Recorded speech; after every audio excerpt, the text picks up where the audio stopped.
I'm here. What would you like to know? Okay, what I would like to know is how did you and Tom get together, and how did you meet, and how did you become a part of Noddy Puncture? Yeah, okay. Well, Tom and I go back to about 1993, 94. And at that time, I was in an ELP tribute band, a UK one called Works 3. And Tom was in Noddy's Puncture, or there was Noddy's Puncture, but it wasn't exclusively an ELP tribute band, and I'm sure Tom will talk more about that later. But he used to come down to watch our gigs, and I used to go and see his gigs. So we kind of kept in contact through the 90s. We both played at the ELP convention in 95, the 25th anniversary. Yeah. And that was a long time ago. Yeah, we go back a long way, and then jump forward to 2010. In fact, High Voltage, which is 10 years ago tomorrow. Can you believe that? But anyway, I was chatting to Tom, and we were just chatting about Noddy's Puncture, and I just said to him, look, if at any time in the future you need a help with a drummer, I'd be more than happy to look at that. And then I got the call late 2015, I think it was. Can you help me out with some rehearsals? And we can do online rehearsals, even though we're 400 miles apart. So we got together on the internet and started working together. And then, yeah, that's how I joined Noddy's Puncture. And the first gig was December 2016 in Rochdale. Wow. And wow. And Ed was already in the band, but again, he'll talk about how he was involved. But we've never looked back, really. And it's been a journey, a really good journey. Now, Ed, how did you become involved with Noddy's Puncture, and how did you hear about Noddy's Puncture, and then become an actual member? Actual member, yeah. Well, I was trawling on YouTube for just some entertainment, basically, and Emerson, Lake and Palmer to listen to, and come across a video of Noddy's Puncture playing a track, and I thought it was really, really good. Didn't expect that sort of quality from a tribute band, and sure. sort of it raised my curiosity. So I just followed them through and went to their website and noticed that their bass player had left them. And this was 2011. And so I sent an email saying that your bass player's left you. I'm interested in doing something. I'm a guitar vocalist, and interested in doing it. So we arranged a meeting. I went down to Tom's place, 200 miles away, and we met in his basement and had all of the stuff set up like you see on the picture there. And he played stuff from Tarkus and Pictures Exhibition, and I was hearing. I didn't have this then yet, though, Ed. It was a mini Moog here. It was mini Moog. Yeah. It's just the small stuff. But he played Tarkus. He played Pictures Exhibition. Real Hammond. That's what really got me. It was real Hammond sounds I was listening to, and it was absolutely spot on. Everything was just so good. The quality of the musicianship I was hearing was just excellent. So that's how we sort of we slowly got into it, and I went away and I said that I have to learn all the bass parts. I'm a guitar player, so learned some of the stuff that we arranged to get together initially, and then took it from there. It sounded quite good, just the two of us. Then we had a drummer at the time, and we started to come together. It's difficult to arrange rehearsals and to the extent that you need to get this stuff together. So we started to look at online methods, and we managed to do e-jamming eventually, which was quite a learning curve and difficult, but we got over that. And learning online with delays in our ears and everything, we managed to learn Pictures Exhibition, we managed to Tarkus, we managed to learn some of the First Impression. So that's quite a good achievement for something that was not too easy to do online. So I agree with that. That's to where we are now. And here we are. And here we are. Now we have with us Tom. Tom, are you the founder of Noddy's Puncture? How did Noddy's Puncture become Noddy's Puncture with Frank and with Ted? I am the founder, yes. You can hear me all right? Yeah. We can. Yes, I can hear you. We can hear you just fine, I think. Good-o. Yeah, I was in a band. We're quite well known around here. We're doing original stuff. It was called Shanghai, and I was allowed an Emerson, Lake and Palmer number. I used to do a medley of fanfare and blues variation, and we did other covers. You know, the guys in the band were like Deep Purple fans, and you know, and we did some original stuff. In fact, we went in studio two or three times, yeah, and then that split. And at the time, the guy who was singing, the last singer, when the split happened, he was also a drummer. He was always, I remembered him getting onto we used to practice in this basement. And he always used to, when we had a tea break, he used to get on the drum kit, and he was quite a good drummer. So I just asked him, I said, I fancy getting an ELP, do more ELP. Would you fancy sort of playing along? And he said, okay. But he wasn't an ELP fan. That was the problem. And, you know, you'd play rondo, and it wasn't the dung dung dung the train thing. It was more like a bum chick, you know. So it was like, you know, dead, you know, playing to it was a bit strange, but we got it going. And he actually was singing as well. He had a headset mic. He was a good singer, so he used to sing at the drums. But then we got a bassist in, and they told me, we'll do this if we can do some numbers we like. So we want to do Can't Get Enough of Your Love. Is it who was that by? Bad Company. Yeah, Free, Wishing Well, Lenny Kravitz, You're Gonna Go My Way, which was quite good actually, because I could get guitar sounds on my keyboards, you know, and do stuff. And we did Richie Blackmore's Rainbow, Beethoven's Ninth. Did Frankenstein, didn't you? Frankenstein, Edgar Winter, yeah. So it was a mishmash, but there's quite a lot of ELP in. So and then that carried on. I did the convention with those guys. It was weird because the bass player was into Duran Duran, and his bass solo in Rondo was that bass solo. Is it out of Rio? No, not Rio. Something else. There's a bass solo anyway. With saxophone over the top, and I learnt that sax line I played it on the Moog. So yeah, and then that split. That ended up. Well, it's basically just long stories, really, but I won't go into details. That ended, and I just decided I needed ELP fans to do it properly. But of course, you're not going to find ELP fans in the same street or the same town, so you have to go further afield. So, and it's gone through a few lineups. You know, ELP fans came and went, and we are here where we are at the moment. So, and it's a great place to be, I have to say. You need ELP fans to play this stuff. You know, if you get a good musician and say there's Tarkus and there's Pirates, they might learn it, but it won't sound right. You need someone who's been listening to this stuff since they were like 12, you know. Yeah. Tom, you're dead right. You're dead right about that. We are people who listen to this stuff from year one. It's a great place to be, I have to say.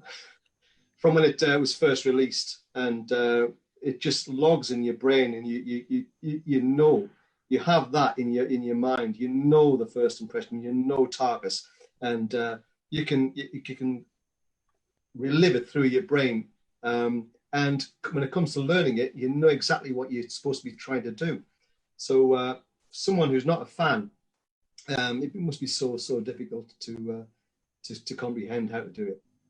Yeah, to get it right. I think it's the little nuances, isn't it, that you pick up through listening to over the years, and different versions from different tours, and you really, it's not that you get into the music, but the music gets into you. And as Tom alluded to there, if you can get other musicians that can play all the notes, but it's trying to get the feel, and we try and recreate the live ELP experience.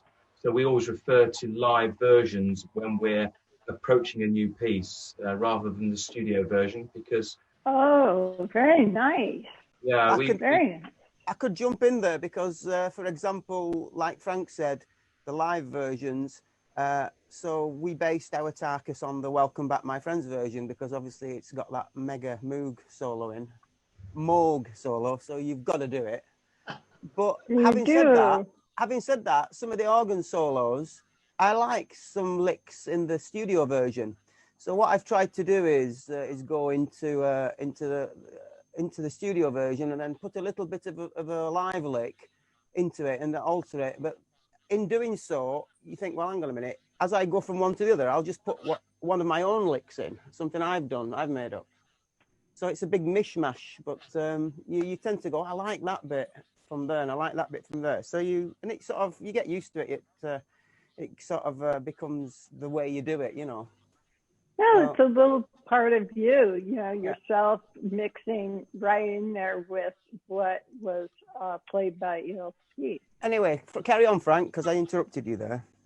I think also when we were doing pictures at an exhibition, Tom sort of obviously told me, from the drumming point of view anyway, to refer to the live version from '71, and then he'd phone up and say, "Oh, I listened to this bootleg from 1972 at such and such a venue. There's a bit in there that, and so he then sent me the link, and I've got to listen to the bootleg bit, and then, and so Tom's attention to detail is not just listening to the live versions that you can buy, the normal CD releases, but scours through all the bootlegs, the other little bits that we can add, because their pieces developed over the years, like Tom said about, we played Tarkus from '74 because it developed from the original '71 studio to something that was a completely different animal really in '74, and the same with pictures and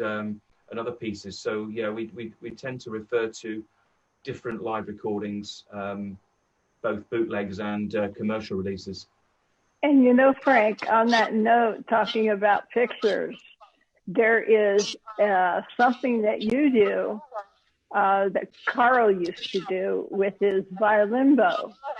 And if you wouldn't mind, I think everyone would love to see you demonstrate how he was able to make the sounds that he made with his bow.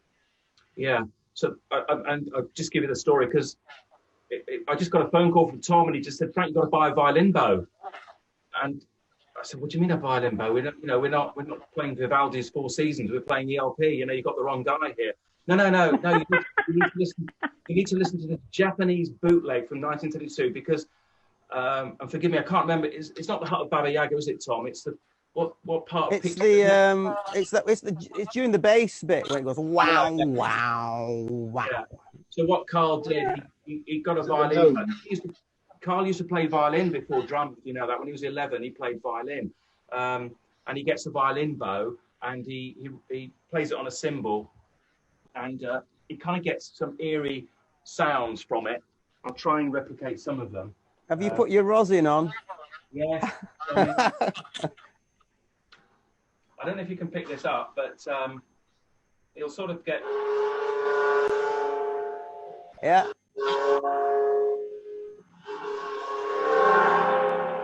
Yeah, I can hear it. And when Ed is playing his kind of bass parts, then the violin parts interact with that, and So that wasn't on the original live recording from '71 that you can buy. That was, again, an example of them developing and coming up with new ideas. You can hear it on lots of bootlegs.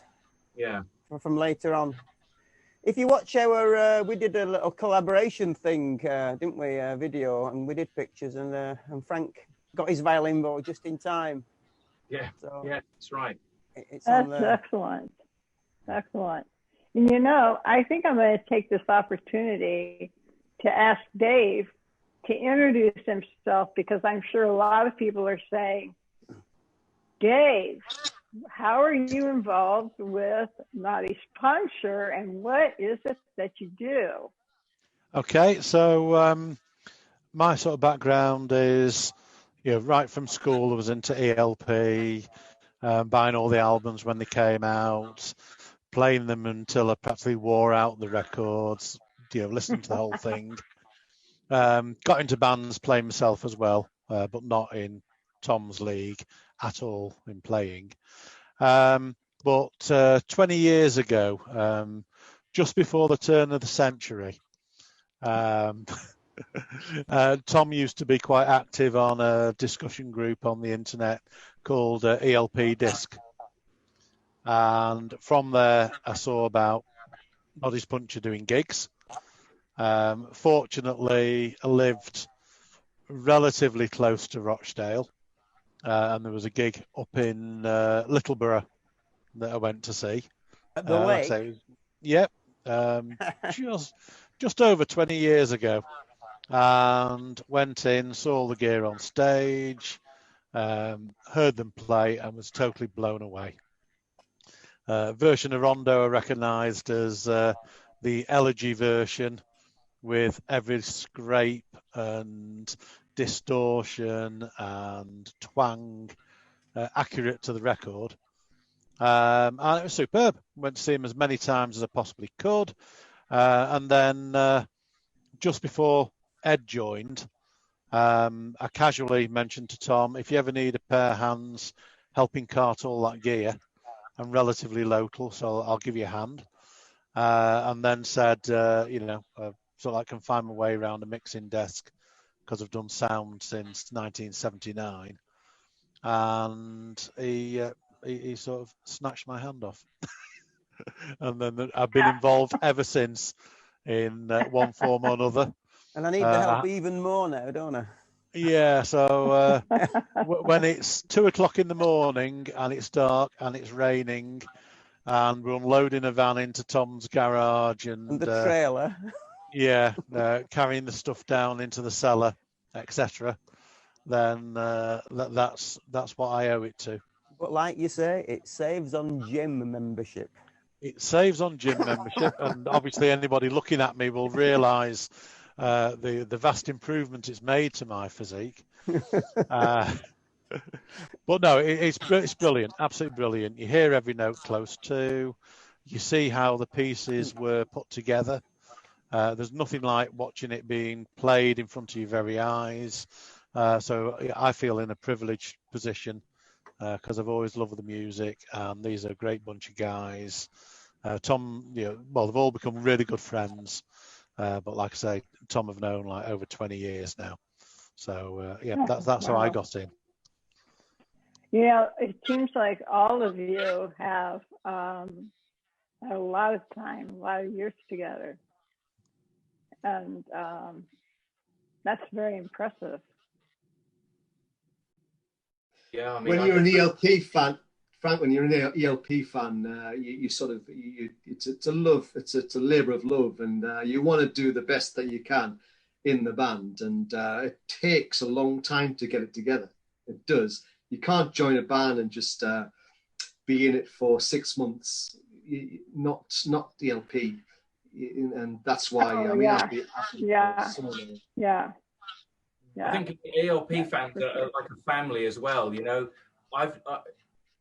There's one guy we became very friendly with, Graham Allen, who comes to all our gigs, and him and I, although I've only known him for about 25 years, because we'd been to the same gigs before we knew each other.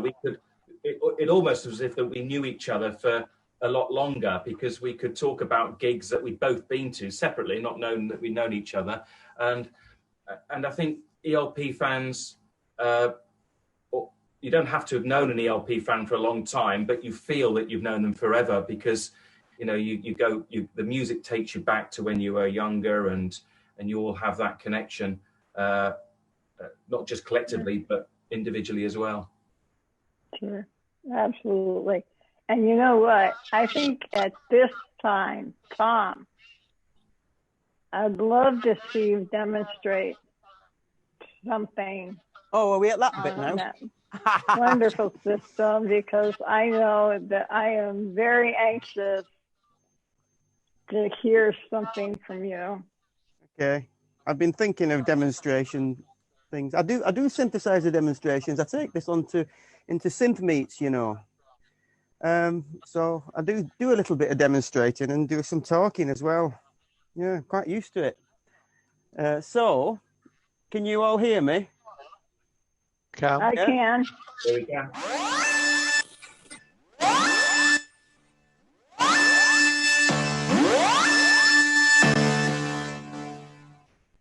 That's the hoedown sound for you. Yeah? Now,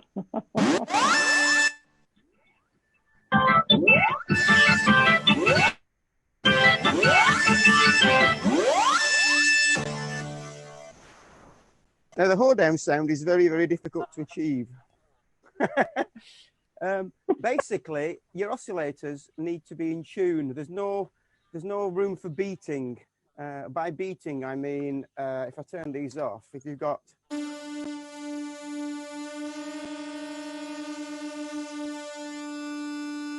Can you hear how it goes static?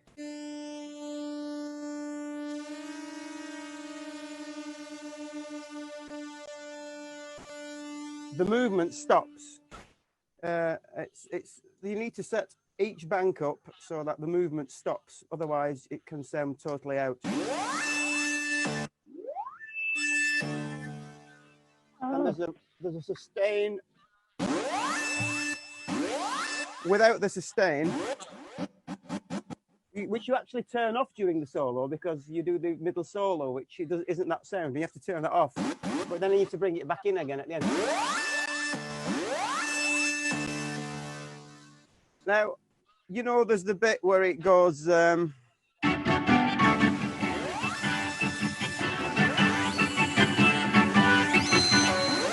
And then he goes into the solo, yeah? So Mo used to play on that sound. If you don't let it re-trigger, you get this.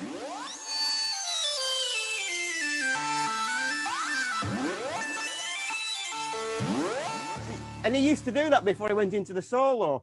I can actually, yeah, I can demonstrate you. What you do is you switch. He had presets, I don't, you see. So I have to turn, I've done my own modifications. I can turn banks off, so I can actually do that glide down. And then turn them off, and I just got the one for the solo, and I turn the thing off, and I go.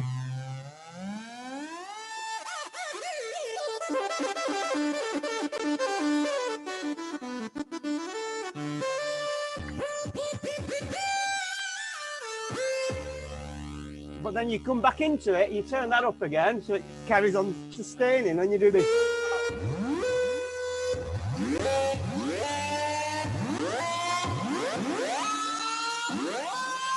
Now, I've done a little modification here on mine because I don't think Keith had this. I had an idea whereby you can get rid of that on the glide up. It's quite a good effect.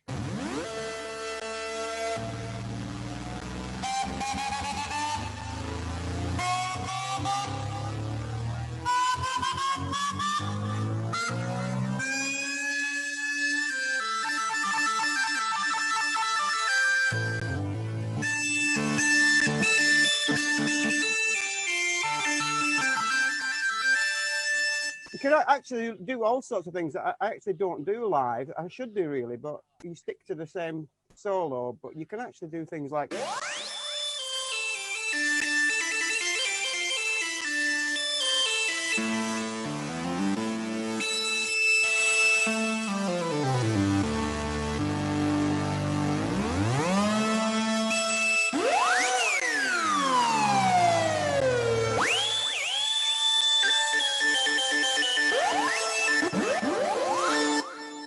just you can just go wild.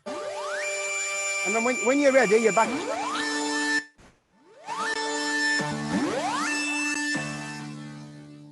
So that's the whole damn sound demonstrated. Yeah. It happens What to else be would you my like to know? favorite. Let's see. I could go on and on and on. I'd like to go to Ed. And Ed, would you mind doing a little demonstration on your, you have vocals and you have bass and guitar. And I think people would love to hear a little piece about your sound. Yeah. The first time I heard Emerson Lake Palmer was at a friend's house who had bought the first album, and I heard the Lucky Man song. And what really killed me was it was just an acoustic song, someone singing along to an acoustic guitar. But at the end, there was this massive wall of sound which I'd never heard before. And I was just so curious as to how it was created and what made that sound. And that sort of fueled my enthusiasm for to take it further and look into their music. But Lucky Man was the first thing that I ever heard that kind of sort of drew me to the music. So just do a few bars. I don't know if Tom would join in with the solo. I'll try, but there might be the delay might make it. I know.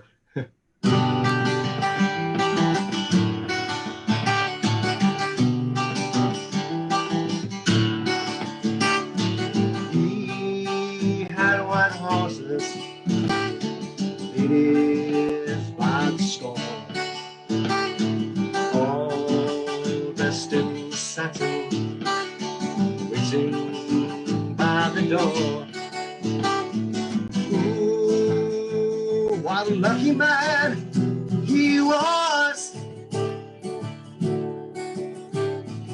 Ooh, what a lucky man he was. Bullets had found him, his blood ran as he cried. The money could save him, so lay down and he died. Ooh, what a lucky man he was. Ooh, what a lucky man he was.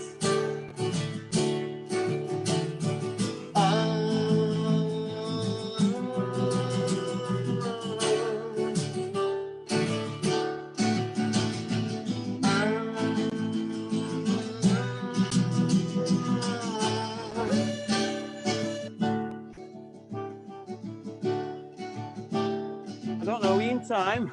I'm just Go playing for on- it, Tom. Go for it. Oh, Ed. Lucky man. That was beautifully played. Oh my Cheers, goodness Dan. sakes. Chills. You have a beautiful voice and you play the guitar so very well, and it speaks to me, I know. Reminds me of Greg doing that, and It's a beautiful song. it really opens your soul, and just I couldn't help but just close my eyes and just go off into kind of dreamland, and it's a very, very good thing. We have a lot of comments here that I didn't even notice.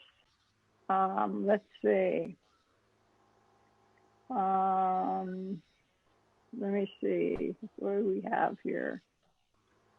We have some people watching. We have Robert Shepard. Hi, Robert. And he is, let's see, Terry Schwartzwalder. And oh man, Terry, I hope I got your last name right. He says, is replying to Sandy, who said she has opened another live link because she was having trouble, I guess, with getting all of our sound or I think it was the sound. And so she opened up another link and she told people how to fix that.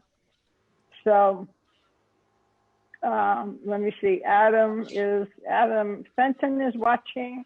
Robert Soul is watching. Look at this. We have Manticore all tuning in. Hi, Manticore. Hi, Manticore. So this is wonderful. Now there are some things that we've talked about that I think that we wanted to bring up during this interview. And everyone out there, let us know if you're having any difficulty with our audio. Please let us know, because for us over here, we're hearing everybody just fine, but that doesn't necessarily mean that so are you. So yes, just please give us a little heads up so that we can do something different. Now, how did the name Noddy's Puncture come to be? Because that's a very cool name. I really like it. Isn't it? I never knew I thought of that.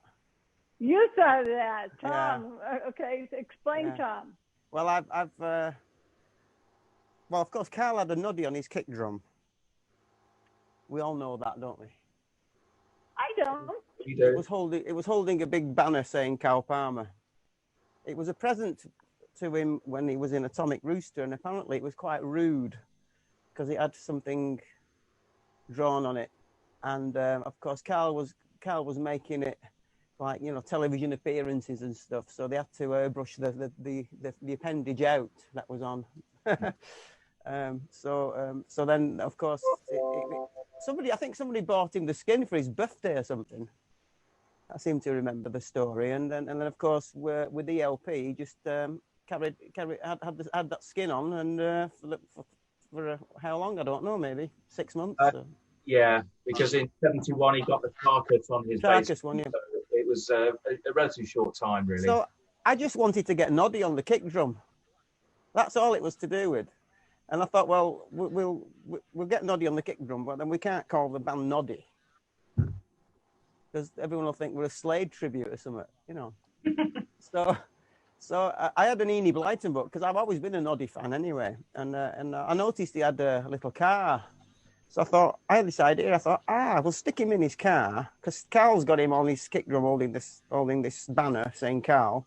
I thought, we'll put Noddy in the car with a flat tire and call it Noddy's Puncture. I thought it was a stroke of genius. Is that what you have at the end of your keyboard set? Say again? You have the car at the end of your keyboard? Yeah, I've got, somebody bought me that for Christmas many years ago, yeah. It's made of sponge. It's a sponge Very Noddy. awesome. It's Noddy. Yeah. So that's how that came about, yeah. But it's been that long now, everybody knows it. So if we change the name, I didn't want to call the band, you see, I mean, there weren't that many tributes around then. I just didn't want to call the band, you know, whatever, you know, after a track of an album track or an album name. I wanted it to be different, you know? Yeah. So I just picked something to do with Carl's kick drum. I think it's a great name. I mean, it's very different. Gets people talking, doesn't it? It's memorable. It's just memorable. It certainly does get people talking, at least to say, where did that name come from? Exactly. I know that some people have asked on our Titan site, where'd that name come from? How did it get that? And what does it mean? And so thank you for clearing that up for us. Now we all know exactly where it came from. And I know that we were not able to see some comments before. I apologize for not addressing those right away, but I do have a second system set up here, so I am able to see comments now.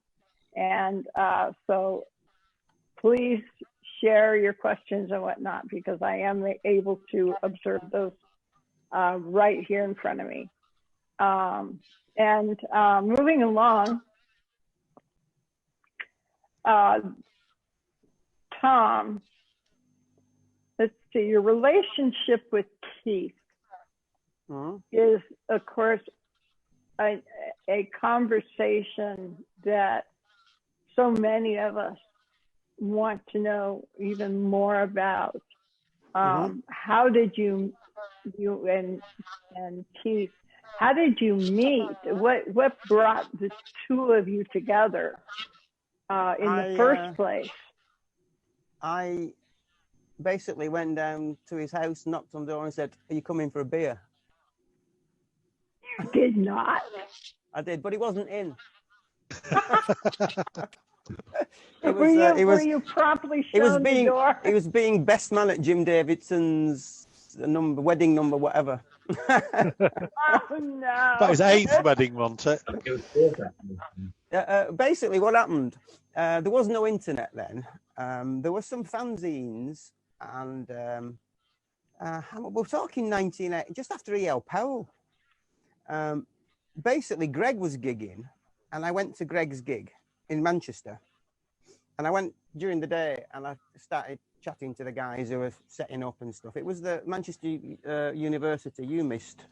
And it was there, the Gary Moore band, Greg Lake band with Gary Moore. And I was chatting to a guy, and I got friendly with this guy, and he said, "Oh, Keith Emerson got me this job doing lights or something." He said, "Yeah." I said, "All right." He said, "Well, we're sat in a pub in, he's a biker and I'm a biker, and we were chatting in this pub in Hailsham in Sussex." So I thought, okay, so there's a pub in Hailsham that Keith goes to. Okay, fine. And then there was also this fanzine, which I can't remember what it's called now, but you bought it and it was like photocopied, and there was a mention of a name of a pub, the Six Bells. So I thought, well, Six Bells and Hailsham. I thought, I've got two bits of information here. So basically, I decided I must follow this through. I'll try and find the guy. It must be easy to find. And at the time in Rochdale, you could go down to the library and you could get a phone book for every part of England. So I went and got a phone book for Sussex and around that area. And I looked, and I just went through the Emersons, and I sort of phoned a few of them. And you did. I sort of said, blah blah blah blah, thinking coming down, blah blah blah blah. And I actually rang his house. He was in the phone book. You went up to his house. Eleanor he doesn't answered. know you at all. Eleanor answered, I remember, because I just put two and two together after the event. But I basically phoned up and said to the people, "I'm thinking of coming down, are you any relation, blah, blah, blah, blah. Do you know him, blah, blah, blah." And I think Eleanor said to me, "Oh, right, I know him." She said, "Yeah, I know him. I've heard of him." She said, she said, if you, he'll be nice to you if you're nice to him," or something like that along those lines, So, and I didn't know it was Eleanor. I just thought, I'm just ringing a few people and get some pointers, and maybe somebody knows him, But I actually rang and spoke to Eleanor. I do remember knowing that after the event. Wow. Yeah, how did you feel about realizing that you were asking? So I had his phone number. Because of that, because it was in the book, but not under Keith's name, under Eleanor's name. So I went down, and then I hired a little cottage, and I went down for a week, and there was a pub opposite the cottage called the King's Head in Hailsham. And I was on my own. I didn't know anybody, and I'd just go into the pub for a drink and for lunch. And I befriended a guy actually there who was from Manchester area, and he lived down there. He had a business. I think he conservatories and windows and stuff. And I got friendly and chatting, and he sort of said things like, "I know somebody who he was a hairdresser who used to go up there, and I think this guy I only just met him, and he used to like take a day off work and we'd jump in his car and he'd drive around thinking, I think that's it, and it was all wildly out. He was wrong, but he was helping me, you know. And my week was coming to a close, and I wasn't getting anywhere, and I used to go up to the Six Bells, you know, and just sit around and see, you know, and have a beer. So I had a bit of a holiday. Yeah, and you hope. And then one night I was playing pool in the King's Head, which is the pub opposite where I'd hired my cottage, and I'm chatting, and there's a chap in there who worked for the local council, who emptied all the you know, they don't have sort of sewage pipes. It's all these, you know, the council have to go around and shovel it out after, what do they call them? These tanks. Cesspits. Yeah. Septic tanks. So this chap said to me, I know him. I'll get you his address because we have to go and empty his tank. This guy was shoveling Keith's poo, you know. So basically, he got me this address, and I just made my way up there and rang the doorbell, and Keith's mum, Dorothy, answered. I remember. I think Damon was next to her, and Damon's arm was in plaster. It must have been Damon because he was a young lad, and.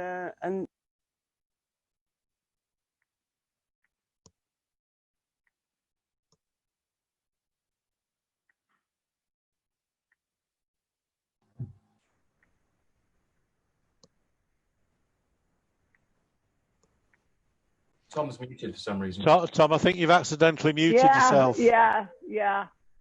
And Ed's muted as well for some reason. Hang on, and Tom, you're. Yeah. Can you hear me now? There you go. Yeah. There you go. Can you hear me now? Okay, everybody's back. Yes.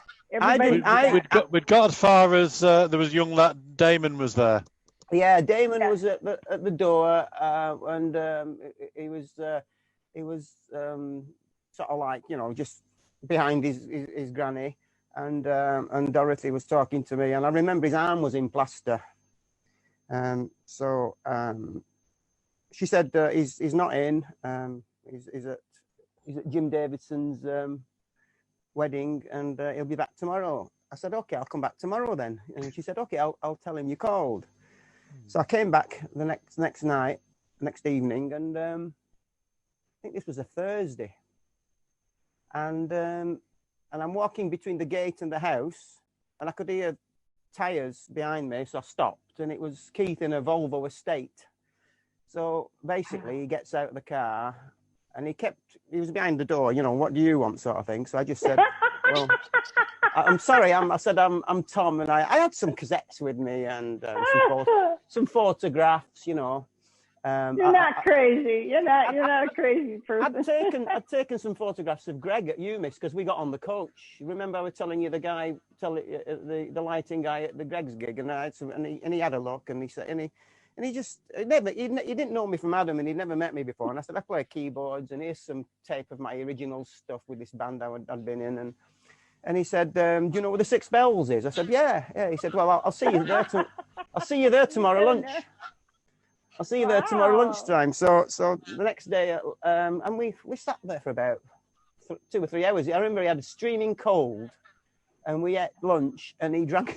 He said, "I'll drown me cold in this." He bought a bottle of wine and drowned his cold. He was there in his Morgan, turned up in his Morgan. I've got some photographs of us standing in the car park, you know. But we got talking, and he was saying, "Oh, this chap who used to do the Hammonds." You know, this chap called Bill Hoff had disappeared off the face of the earth, and he couldn't find him. And I said, I've got all the workshop manuals, so I said, I'll send them you. You know, I'll get them photocopied. And I photocopied them and sent them, and he started writing me letters and stuff. And I had his phone number, obviously, and then I just started thinking, well, I'm just working on something here, and I'm a bit stuck, so I think I'll just ring Keith. so I used to just ring him. And then sometimes, why not? more often than not, he wouldn't be in. Like Eleanor might say, "Oh, he's out jogging," or I think he used to run around the lanes, you know. So ring back later. Yeah. So it taught me through stuff, and you know, So basically that was it really. And then after that, just used to go down and just visit that friend of mine I found who befriended me in the pub. I used to go and visit him regularly. And then we used to ring Keith and say, you coming for a beer? And she'd say, Eleanor would say, oh, he's in Japan, probably with the best or something, you know. More often than not, he wasn't around. But if he was, he'd always come out and meet us. He'd suggest a different pub to make it interesting, you know. That's, you know, that's quite an amazing story. I mean, to be able to just walk up to somebody's store, somebody you really, I don't want to say idolize, but that you really respect. And to meet him would be a really big deal. And here you are, you just walk up to the door. Keith. I told him, you know, I said, you know, I'm playing in this tribute and I've got problems with this, that, and the other. So I'll just ring you and ask you, you know. I mean, I used to ask him how, you know, the fingering for hoedown, and he used to send me. I mean, obviously we started. He got a computer and did emailing, so he'd email me the fingering, you know. And he actually even emailed me the printout for the, you know, the 24-note sequence at the end of Carnival 9, handwritten, you know. No way. Yeah. So, oh, you're kidding. Yeah.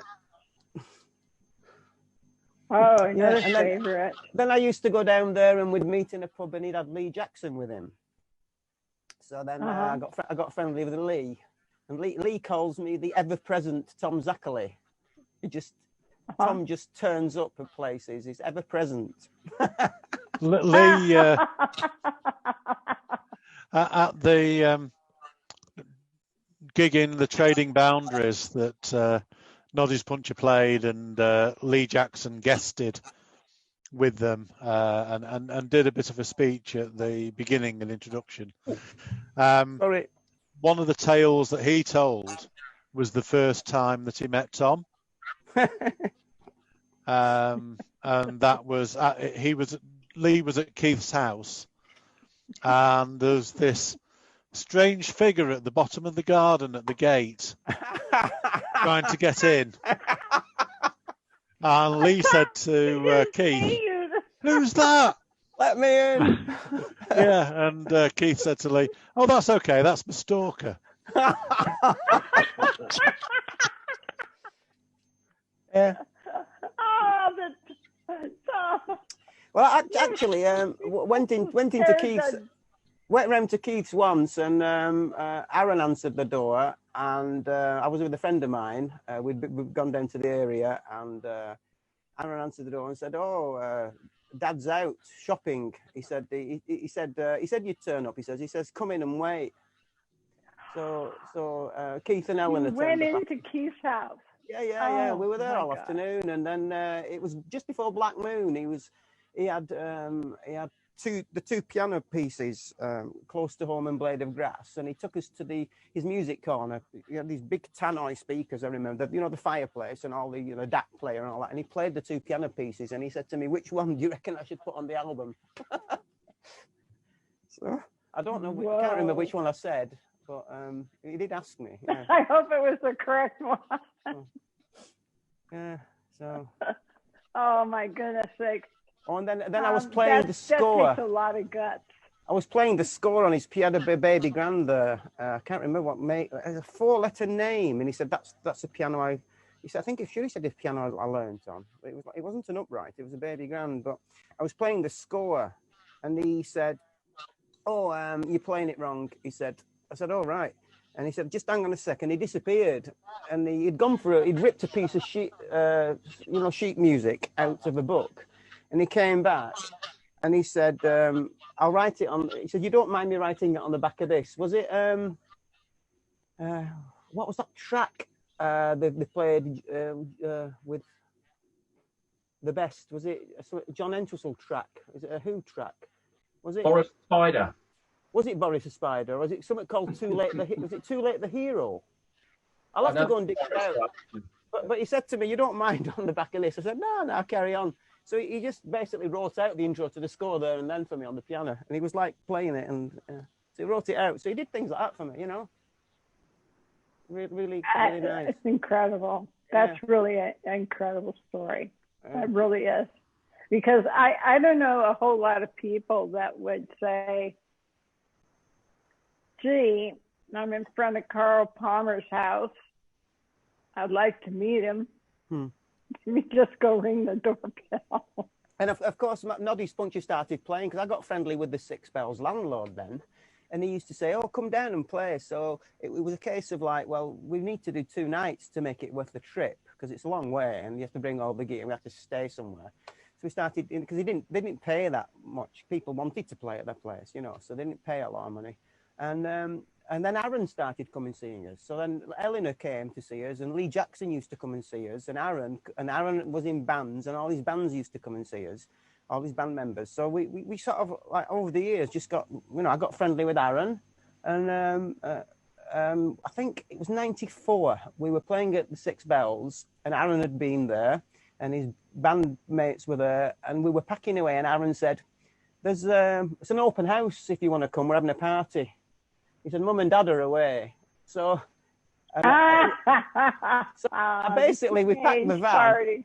We packed the van and everyone went home and I went up the lane and I parked outside Stone Hill and I knocked on the door and I went in and they were all having a drink in the kitchen. And Aaron said, and it was when they were just about to get rid of the place, to move. And Aaron just took me around every room in the house and showed me every room, you know, upstairs in the attic. There was a pool table and he took me in the barn and there's 2 pianos and I played stuff, you know, and there was a jacket and I tried the jacket on and it was like too tight, but I still carried on playing.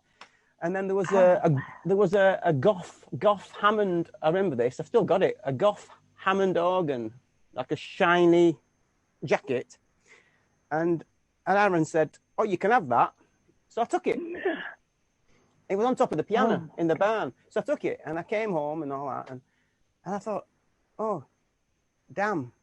So I rang up and I spoke to Keith and I said, look, I said, I've just been down there gigging and I said, and we've been in, you know, Aaron invited us in. I said, he's given me this jacket and I thought, I just took it because I was like, wow. I said, it's your jacket. I said you want it? Do you want it? I'll give it you back. I'll give it you back because I think Aaron didn't ask you. I think Aaron just gave it me. And he said, nah, you can keep it. So, oh my God. So I've still got it, a Goff Hammond organ jacket. Yeah. I would have that thing in glass or on my body every single day. Anyway, do you want to talk to somebody else now? Yeah. Frank, let's see now. There were some things that we talked about here. Now I have to go back to my other sheet here. You have a list of songs that you do, and some of those songs I understand are songs that Noddy Puncture plays that either have never been performed by ELP or has only been performed a few times. Do you want to talk a little bit about what those songs are? Sure. We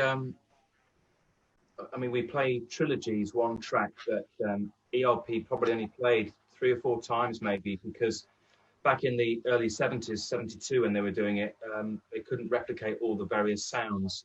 But today with technology, we're able to recreate that sound. And I mean, Ed's a big part of that and he can probably explain it better, but there's a section in it where it's in a 5/4 section, and Ed plays that riff with his feet while Tom's playing the solo on top. So whether or not they didn't have that technology back there, or whether Greg wasn't able to do it, thankfully Ed can. It was backing tapes, Frank. I think probably for that to kick in at the right point, Carl probably had to listen to a click. Yeah. But the tapes used to chew up or stop on things, right. So a bit of a disaster. Yeah.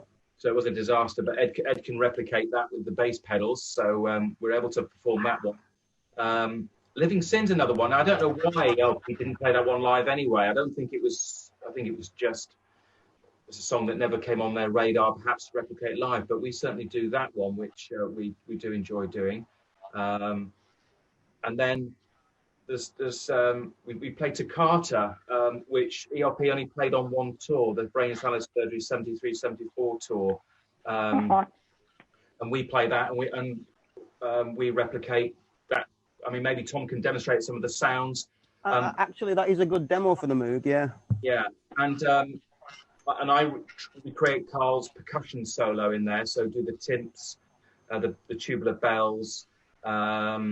Nice. And then there's a synth solo where my drums are triggered there's some triggers installed on my on various drums. So I've got 2 on the rotor toms, or the higher pitched toms. I've got 1 on the bass drum, a trigger on one of the floor toms, and then I've got a pad next to me which triggers the 14 note sequencer.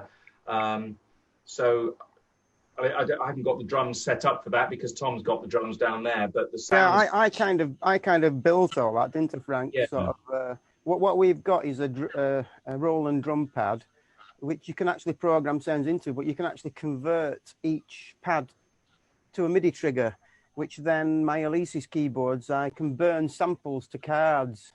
So I've got. This is what. Can you demonstrate, Tom, a little bit about that? I can demonstrate, but obviously every time I hit a note, that would be Frank hitting a certain pad, because I've actually built these triggers. So the triggers go onto certain pads. So you've got things like.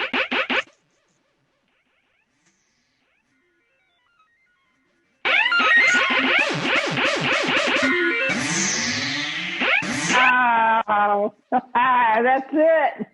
So when I play a drum, those sounds, which are similar to the sounds that Carl got from his. The samples with the samples from Carl's. Yeah.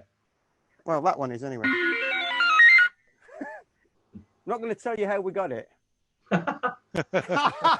Yeah, I would. And then I think, as I said, we alluded to earlier, we try and approach the tracks and listen to the live versions. And from a drummer's point of view, I think Carl's drumming is like an extension of his personality. He's a very, very energetic, lively, kind of hyper kind of individual. And I've known him. I know him for years. Known him very, very well. Spend awful lot of time with him. So I know what he's like as a character.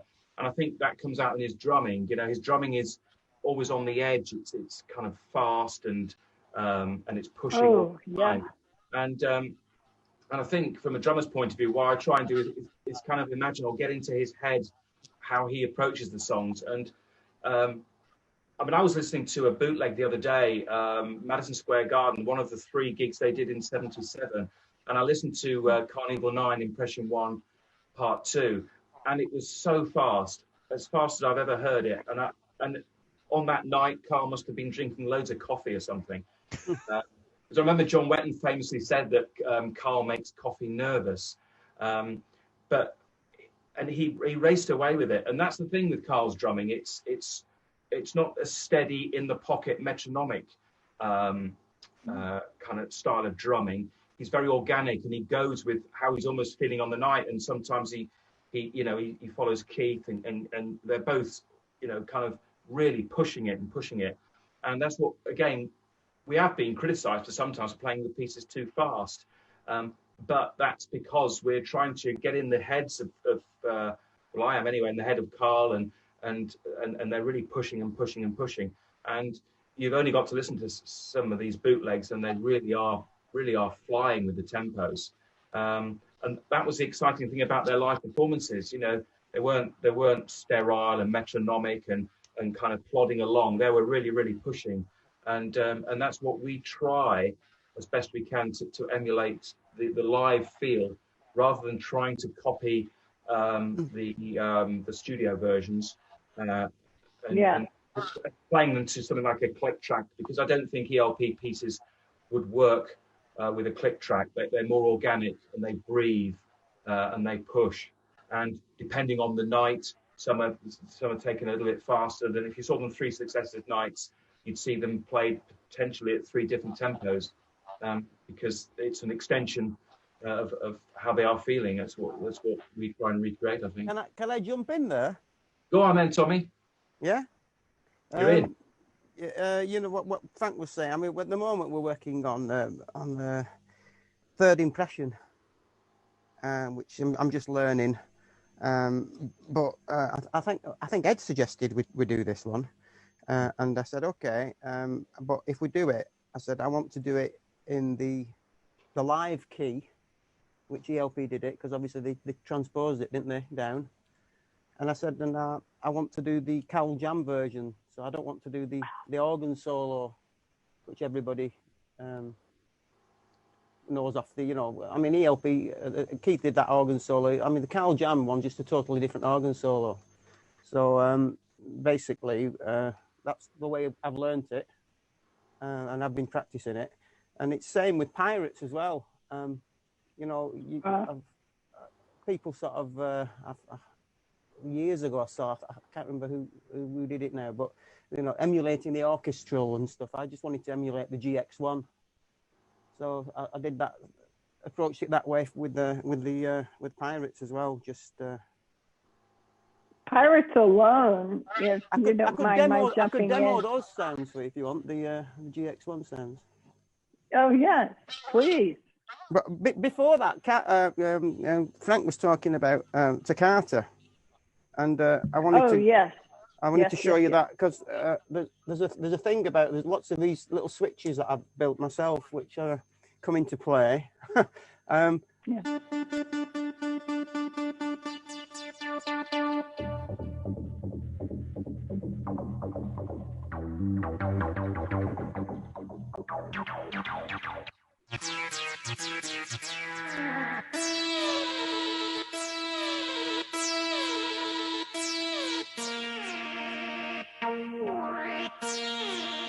Now, why is that not working? Oh, I know why. See, there's little switches everywhere because I don't have presets, and I tend to forget. There's one there, and you do hold down, and that one's down, and it should be up for the next one. It's happened live as well.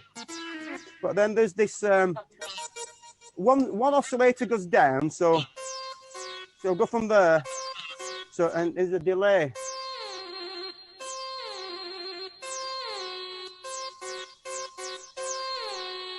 And then the other one goes up to, so the two together.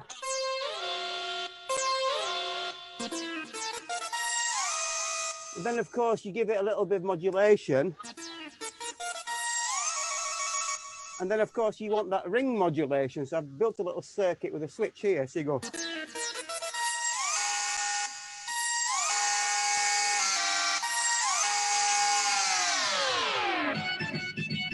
Yeah? Wow.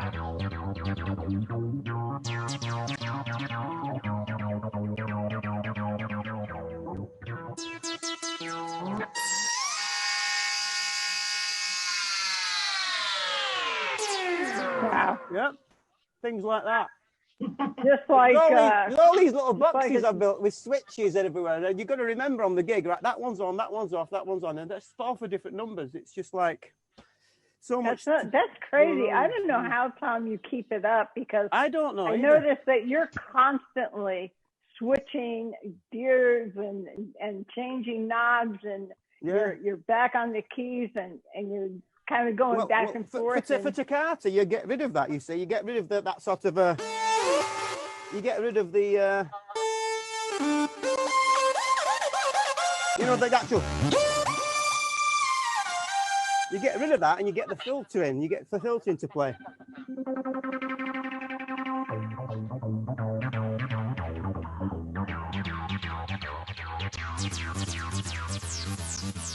Oh my.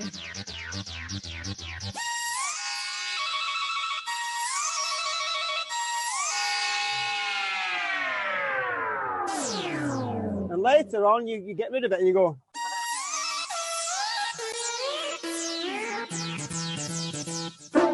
Yeah. There's a lot. Hey, great job on that, Tom. You know, Toccata was the very first prog song that I ever was that my boyfriend at the time played for me. I had no idea what prog was. I had no idea about who ELP was. So he said, well, I'll play you this. And Toccata was my introduction. You got this as well, you know. You got this thing as well. I'll give you a demo of that, yeah? Yeah. Basically, the ribbon controller. Have you got the pyros in it, Tom?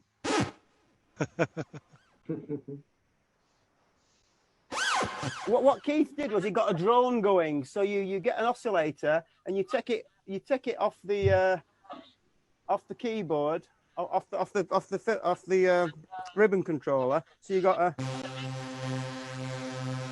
So I'm actually triggering the Moog off here now.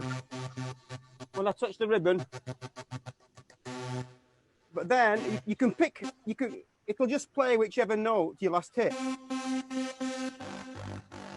So that's a drone going, and you pick a middle note, and then you actually play another oscillator with. Yeah.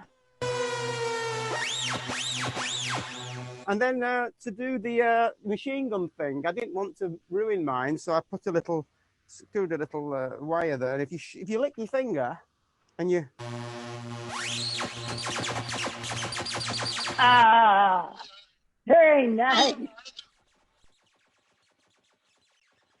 Very, very nice.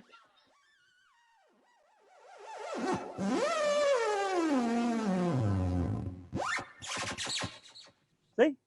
Simple. Oh, yes. I'm just amazed at everything that all three of you do. Like, for instance, Frank, I was going to ask you something regarding the speed that you would watch Carl play at.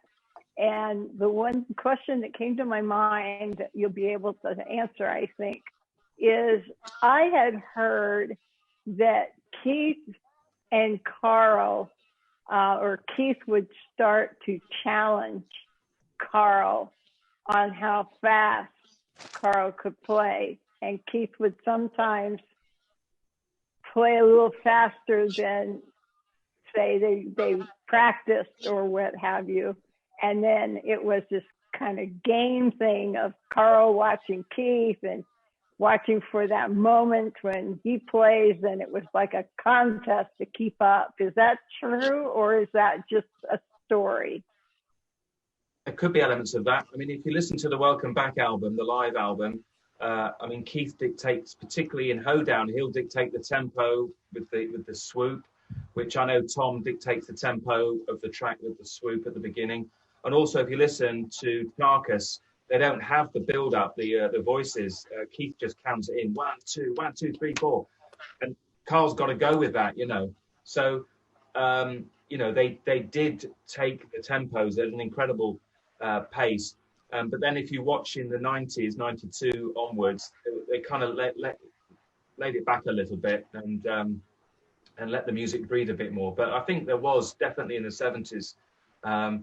I'm not sure they were trying to outcompete each other. I think they were just really trying to impress the watchers, the audience, you know, how great they were and how fast they could play. Yeah. You know, I think it was more about, you know, getting people's jaws to drop, really, looking at the performance levels. I mean, some of these gigs were 2.5, maybe approaching 3 hours long, and the stamina they had was incredible, superhuman almost. I don't know how they were able. The first time I saw them, the first time I saw Emerson and Palmer live was on the Black Moon tour when my Newcastle, and I noticed that with the advent of MIDI and how you can control things off a single keyboard, that Keith introduced a lot more orchestration into his pieces. So they were playing things like Pitches and Exhibition, but it was more of the traditional arrangement to that. It wasn't the one at the City Hall, which was in 71, 72, whatever. It was far more textured and lots more sound, orchestral sounds, and a different sort of arrangement to it. And also, it was like what Frank said, it was the tempos were a little bit more laid back and more measured. It wasn't as frantic as it used to be when they first started.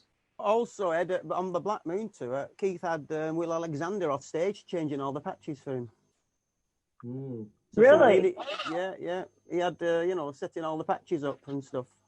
So you need, with all that stuff, with all them buttons and that, you have a guy at the side of the stage, and maybe even between a number has to press a button and on these MIDI switches or whatever, and it all changes. And Keith's relying on this guy to the side of him to change all the patches with all the, Oh my gosh. Yeah. Well, why not? I mean, anything that helps, because Keith has got his hands full, you might say. But in the early 70s, he had a box on the Hammond, and he had buttons to change the presets of the modular. So he did that himself in the 70s. You can see him on Carl Jam video, actually, on the Third Impression, which I'm watching that video a lot now because I'm learning it. And you can see him, in certain pieces, reaches up and reaches down and just presses a button and, the Moog's reset. Yeah.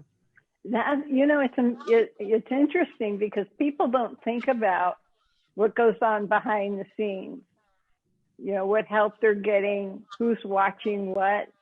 Who's keeping an eye on Carl's equipment, and there's got to be a whole crew of people that are just there to support and to be ready to say change guitar to bass, or like Tom. I'm sure that you've had Dave here helping. Is that right too? Helping. How do you mean? Kind of, Dave, you are for Noddy's Puncture, the sound engineer. Yeah. Yes, so basically I drive the mixing desk. These guys, they're not playing Mustang Sally in the local pub. You get different sounds coming at you at different levels from all directions. So it's an exciting thing to behold. There's a lot going on, and Dave has to stay on top of it all just as much as we do, because if Frank's hitting some Tubular Bells sounds on the pad, Dave has to know that's coming up and it has to be heard. It's dead easy to sort of, Sure. It might only come up once and it has to be heard, and the moment's gone. If you've missed it, you've missed it. So for that sound, and I have to be riding the fader. A good thing. No. I think, Dave, you get in a little bit of trouble if you miss one. But apart from that, Dave also helps me pack the gear into the trailers and get the gear upstairs, and and then unpack it the gig. Goodness. Yeah. Dave, that's got it. How do you do that? What's your process for breaking down the equipment for Tom and getting that loaded?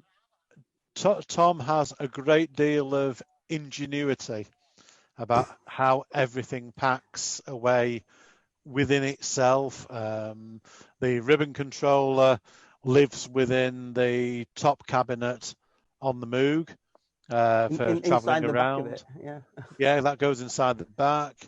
He's made a special compartment in the flight case for the modular that the keyboard sits inside of. Every single little bit, it's all custom gear. It's not off the shelf. It's all been modified, and obviously, in packing up that gear, then, this is why when people say, "Can you come to America?" I'll have to take. I can't just. Oh, we'll get you a modular. You couldn't do it. Somebody gave me a modular in America. I couldn't do what I do with this because it's custom. Well, we gotta do like a fundraiser or something where we all donate towards getting you guys out here to America, do some stuff back east, do some stuff Midwest, and come out to the West Coast and do some stuff there. Because I know I am just dying to see you guys in person. Because Tom, I understand that you perform just as Keith did when he performed, as far as everything from the knives to playing backwards to the whole bit. And I unless I'm wrong. I do try, but it's not as easy as it used to be. Well, time will do that. Well, I was much more sprightly before my motorcycle accident, so I used to like just jump off the top of the hammock. I can't do that now. But we have tentatively been discussing the idea of doing something and maybe streaming it, so that the people in America can see us live. And it's only in the initial discussions at the moment. I know it's something that Ed was sort of brought it up, I think, initially. Is that right, Ed? You just did one with your Bowie band, didn't you? The idea of streaming it.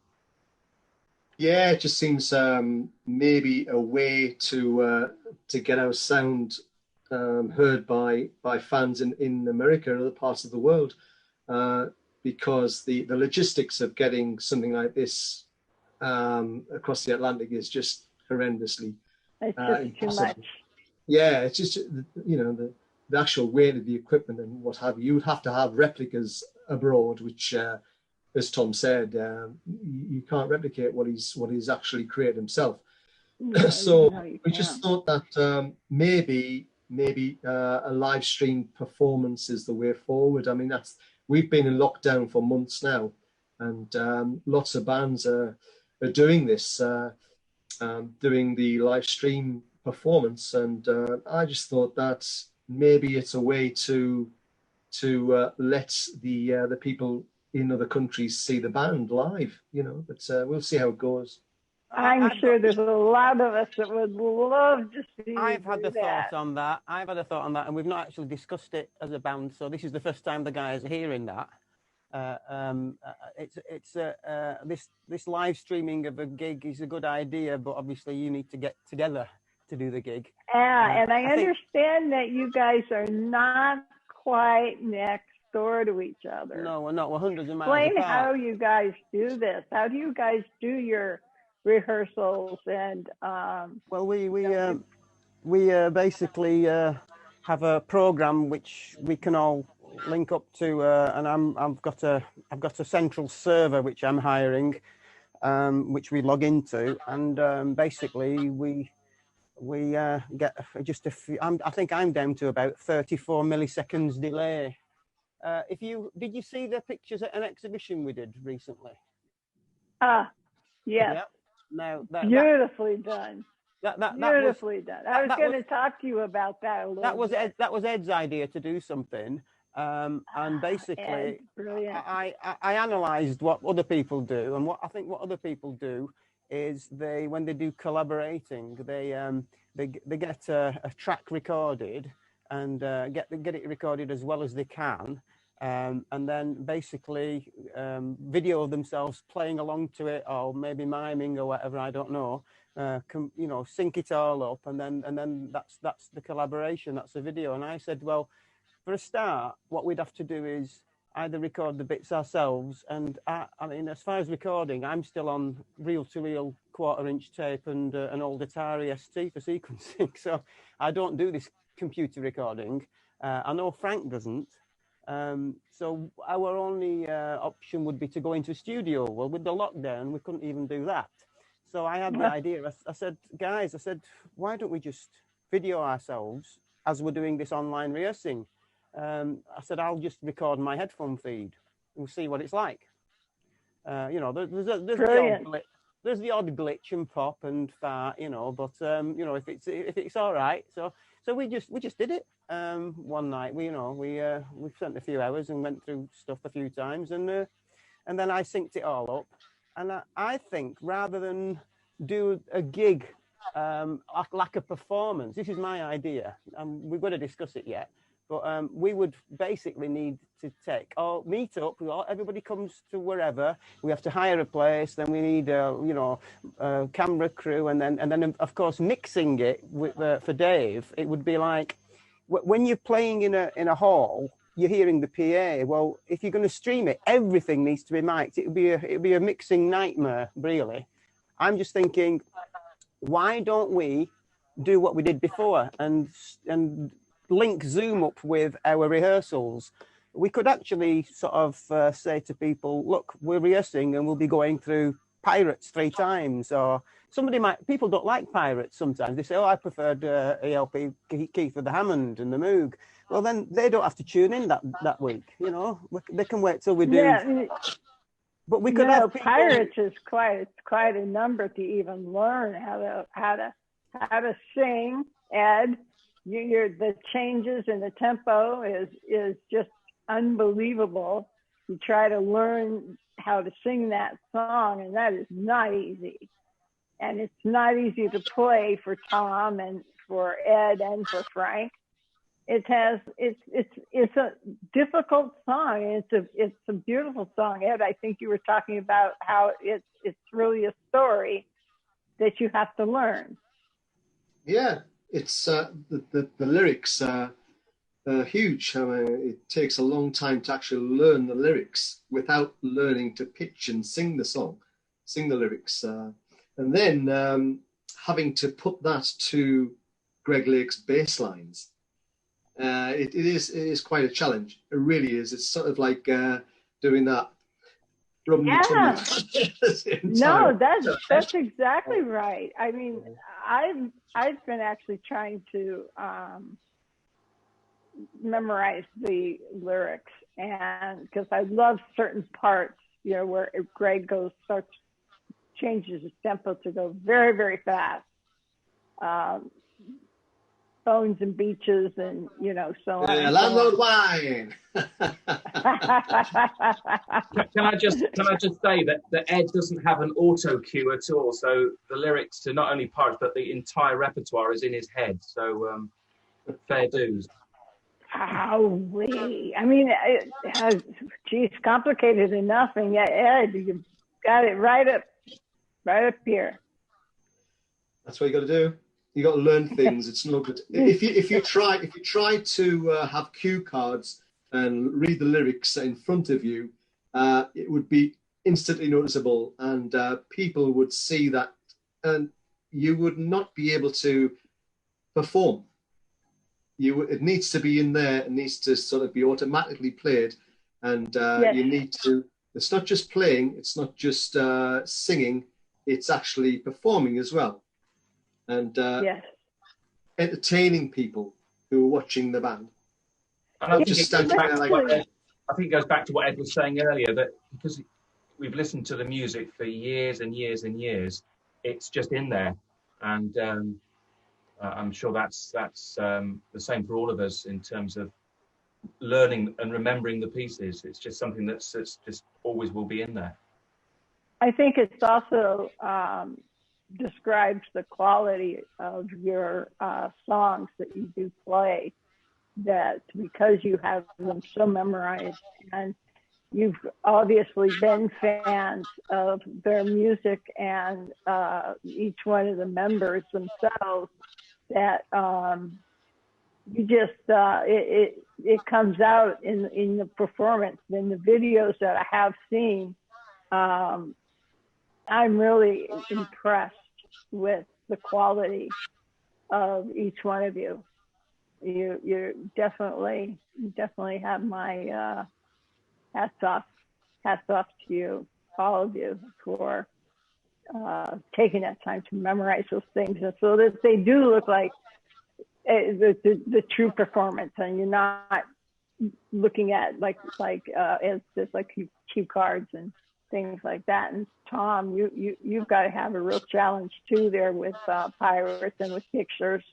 All of you, I don't know how you do it. Well, you got to play it. You got to. If I don't play Pirates for a couple of weeks, and I try, I'll just forget. With Pirates, for me, I could demonstrate it for you, because please. I've set up sounds, and I have to do little switches to get a different sound at a moment's notice, or during a certain piece while I'm playing with my left hand, I have to pull the. And I've done things like the modulation wheel on the synthesizer. I've programmed the module it's controlling to become a fader between two patches. Or if I put it central, I can get the, it's. Let me just switch over to it, because I'll just show you. I mean, this. Am I prepared for this now? I don't know whether I've... Let's just see whether this...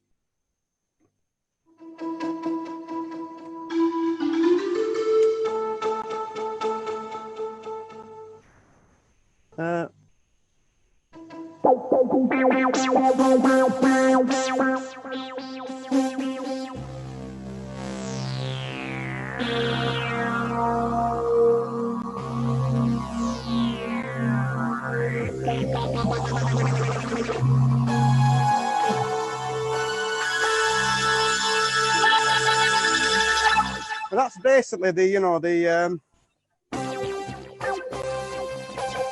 And then you've got this other keyboard here, which is going... Yeah. And then if you don't change your... So it happened live, actually. If you don't change your patches... There we go. So if I've got that sound... And I can go...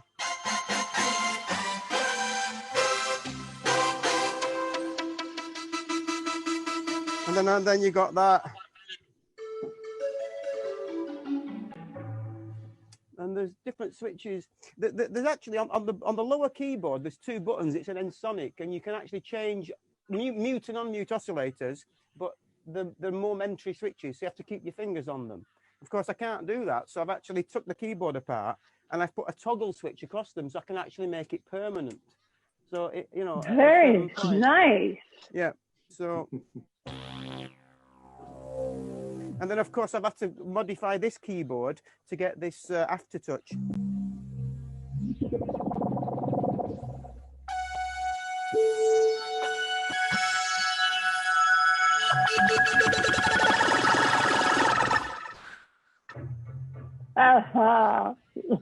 Oh man, that's great. Pirates is a really great number. So it's quite quite convoluted. So like I say, if I don't play it for a week or 2, I come back to it and I'm just messing up because it's not only the playing, it's like all the switches and it's muscle memory, and you've got to just keep on top of it. Yes, that's the only way you can do it. So yeah. Now, has Keith taught you or worked with you on your keyboards and ways to play or ways to program things? No, not to program things. He's helped me out with different bits when I've asked him. I've asked him technical stuff about the Moog, and he's forwarded my email to people who he worked with and said, Tom's got this question, can you answer it? So then I'll get a reply from Keith Weschler or, you know, somebody. I'd send the question to Keith, and then he'd send it to somebody else and say, can you answer this for Tom? That's great. That's so great. You got a team there. And let's see. It seems to me that, was there another question that I had on hand here? We talked about the sounds of Hoedown, and you know, I want to thank each and every one of you for your demonstrations, taking the time to play for us. It's a real treat. And Ed, like I said earlier, you have a spectacular voice and you play Lucky Man beautifully. And it only makes me hungry to want more. You know, it's like I'm ready to buy my plane ticket and get on over there. Now, well, you know, there is hopefully we don't know what's going to happen in the future. We don't know where it's going to go with COVID-19 and restrictions, audience restrictions, and where live music's going to go. So we'll have to wait until next year maybe to see how it goes. But I think we will do a convention next year, and also we have a rescheduled Isle of Wight gig, which is reenacting the 1970 Isle of Wight show. Right. Yeah, I was going to ask you guys. I was going to specifically ask Tom about that. I saw an announcement. Sad, but The Isle of Wight, realistic. Isle of Wight organisers decided to finally admit that it's not going to happen this year, and just postpone it by a year. And I was talking to because obviously David and Jason Woodford were coming over to do a sort of a test. That was one of the attractions, like a test run of the documentary, which they would have ready for then. And I was speaking to David, and he said he sort of planted the seed of like, well, why don't we, if you delayed it and did it around the same time as the Isle of Wight, then people who want to go to the Isle of Wight and the convention can actually come over, and if it's quite close, they can stay over, if it's a week or two. Oh, yeah, So absolutely. I was excited when I read that because I wanted to go to both, but they were so far apart from each other. I didn't like having to pick one over the other because both are... But the convention is really quite good. I mean, Robert Berry was talking about coming over, but then he didn't see what he's doing near the time, trying to coordinate stuff. But I've got in touch with Pete Sinfield. I've got in touch with people who used to work for, with the LP on the PA. Well, one guy who worked for IES, the PA company. He also was Carl's drum roadie at some point. And he helped design the stainless steel kit. I've tracked down a lot of people, and it'd be good to have. And we've got loads of stuff, loads of ideas, basing it on the one 25 years ago, but making it even bigger and better. But the place I found has only got 250 places, so if we don't sell the 250 seats, then it's going to cost a fortune to actually put on. So we need to make sure that we all give our darndest to get over there and get our tickets so that we can make sure that this all comes together. But here's one for you. Going back to Dave. Dave had a suggestion recently, which I don't know if I should. We want to be the first to do things, you see, because Dave. It could be done at the convention, couldn't it, Tom? Well, it could be done. Could be done regularly elsewhere, but yes, because we're learning third impression. What else did you do? I'm only just learning. I'm only just learning this, so. Load your program. I am yourself.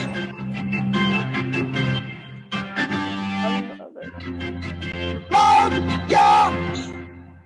Yeah? The robot voice. Yeah. Load your program. I am yourself. So Dave had this idea. He said, when we do the third impression, he said he'd like to do a gig in quad, like ELP did with 4. Oh, nice. So it's down to me to build stuff again. I'm going to do it.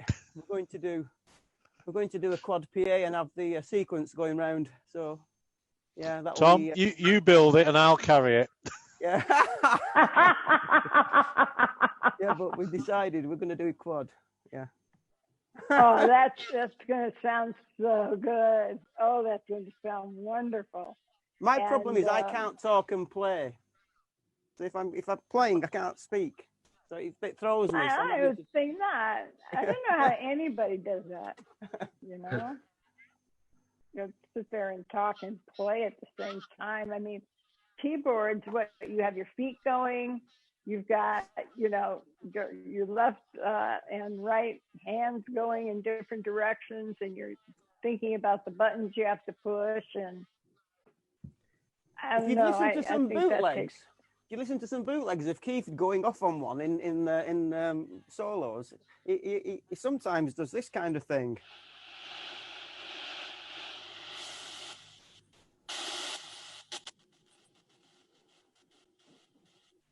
Yeah.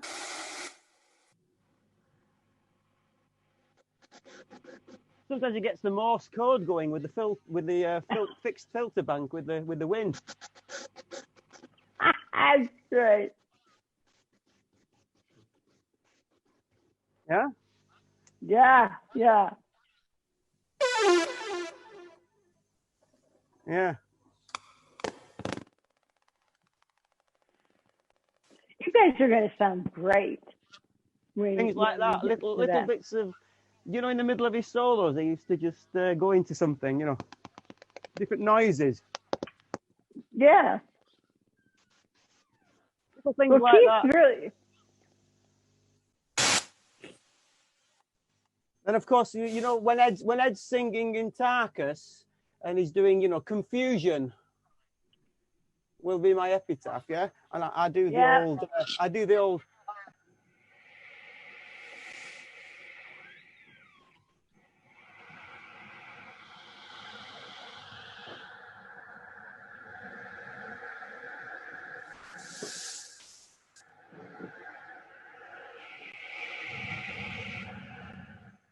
Keith did that as well.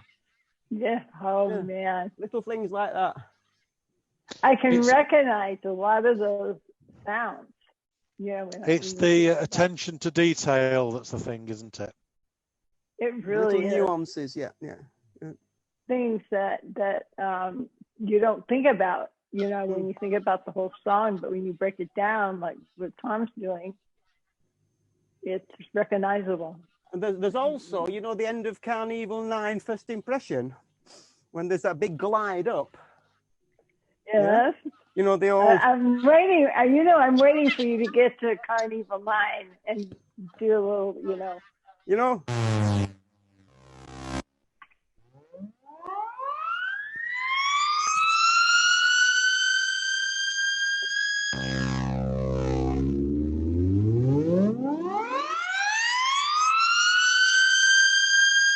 Now, a lot of people don't know this, but that glide on the modular is logarithmic. It's exponential, whereas a mini Moog is linear. So what happens with the modular Moog is you hit a note at the bottom and you hit a note at the top, and the note rushes up to the top, and as it gets nearer the top, it starts slowing down. Yeah?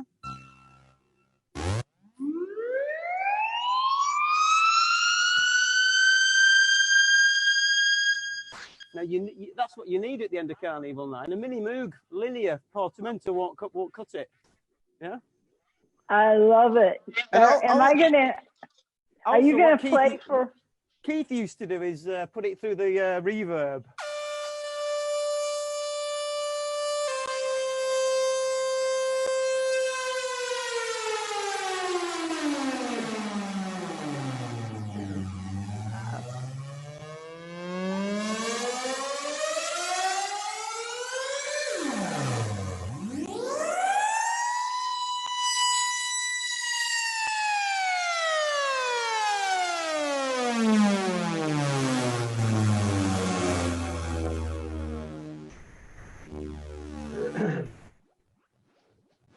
Wow.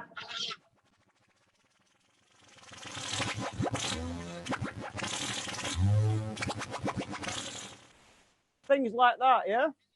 Yeah, yeah. Now I'm waiting to hear, you know, that part of Carnival 9. I think we talked about, I think it was either I've just done it. Load your program. I know, but I mean, that part just before Greg starts to sing.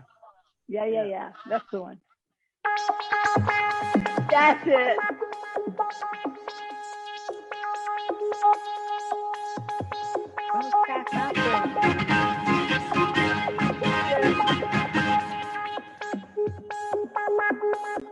All you're doing is you're just pushing down on one key to make that sound repeat itself.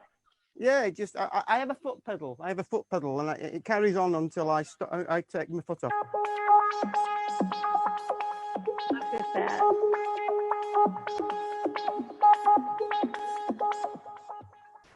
Yeah. It's one of my favorite sounds. You know, and it's a Carnival 9, and it's just called that. the sample and hold. Sample and hold.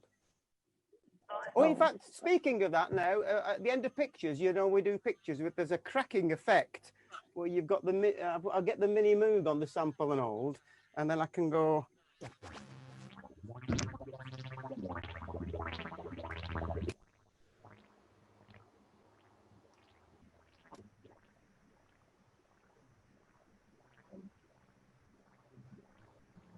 It's not doing it at the moment.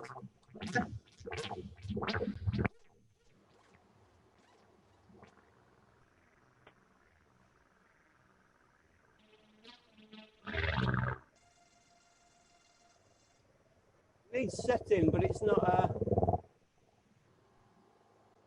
Anyway, yeah, it's what I do is I get that doing the sample and hold. For some reason, it's not doing it, and I'm probably just getting a bit.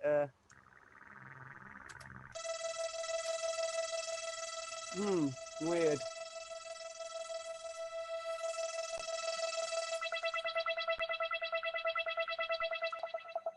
Anyway, yeah, what I do is I mix the two. So I've got the modular, and the modular's going.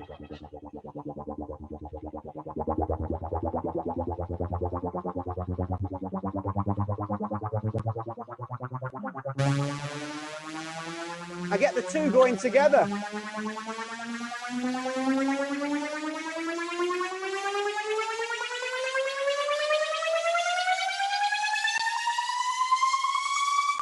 And Keith did that a lot with the two one's on sample and hold and one isn't, and there's a glide, and he mixes the two together. Yeah. I think you hear that on the end of the pictures at a Cal Jam. It has a big glide up. Yes. Oh yes. Pictures is a. It doesn't always work because your switches might be in the wrong position or something. But yeah. Well, that's okay. All these things need checking beforehand, you see, and I didn't check that one. Well, that's okay. We'll give you a break on that one. It'll work next time, Tom. Don't worry. Probably. All these things need running through. I've done that before. Yeah. I've done it on a gig, and I've forgotten to just check something, and then you come to that part in the set, and then it doesn't work.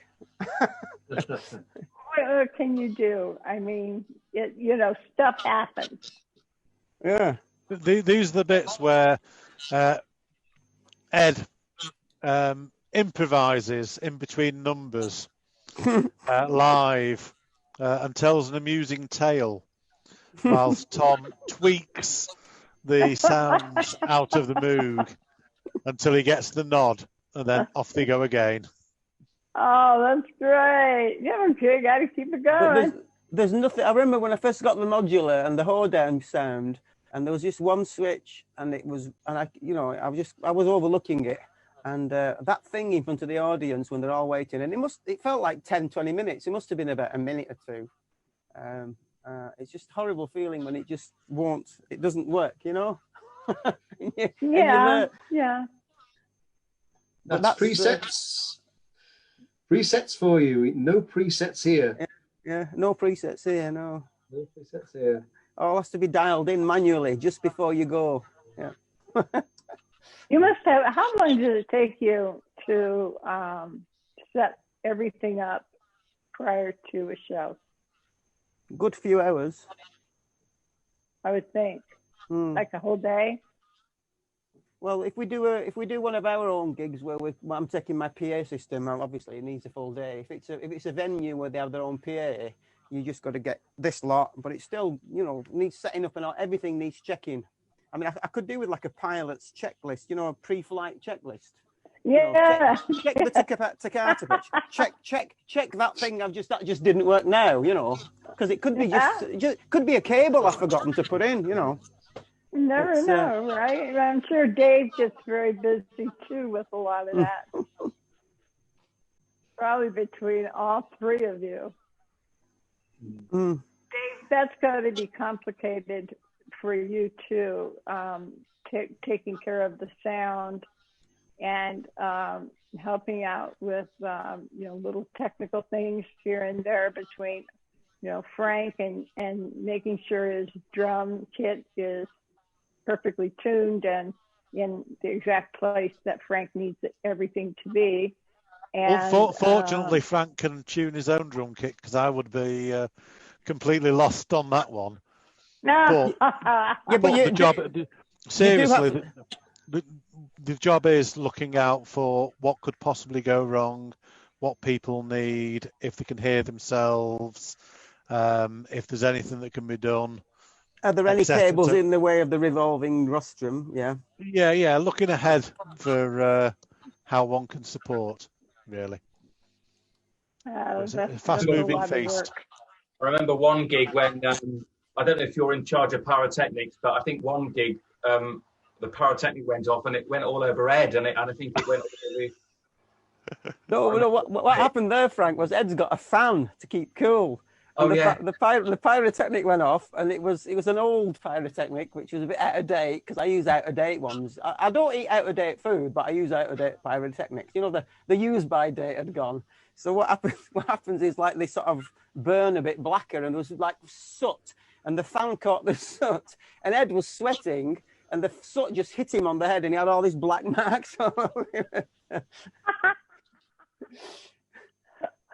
Now that must have been quite a surprise, huh, Ed? Yeah, it looked a bit strange, looked a bit odd. One more for the book. I'll bet you that frightened the daylights out of you when that happened. Yeah. Frightened a lot of people. Keep on going. Yeah, we will do, Dan. Thanks very much. Well, I don't know if anyone has anything more they would like to talk about that we haven't covered that I missed. I'm fine. I'm good. I'm fine. I think we've done a lot. We've talked a lot. We've explained a lot. We've done a lot of demonstrations, and I think people have got quite an insight into how Noddy's Puncture works now. So that's what we want to do. That's what we want to do. I know. There was a lot. I've got this just to let people know that the CD with Keith Emerson on is still available. Oh, I didn't know you had that. Yeah. I just thought I'd throw that one in. Now, do you guys have T-shirts that you sell? Not really, no. We've not had any made. I think you should. We'll look into it. I think you should. Absolutely. Absolutely. We did have some T-shirts, some really good ones made by Mark and Andrea Pettit, if my memory serves me correct, friends of ours who come to our gigs. They made some really good T-shirts, so maybe we ought to get some made and caps and stuff. I think so. I mean, and let us know when you've got some things available on the merch site, and this way, all of us everywhere can walk around with Noddy's Puncture on our backs.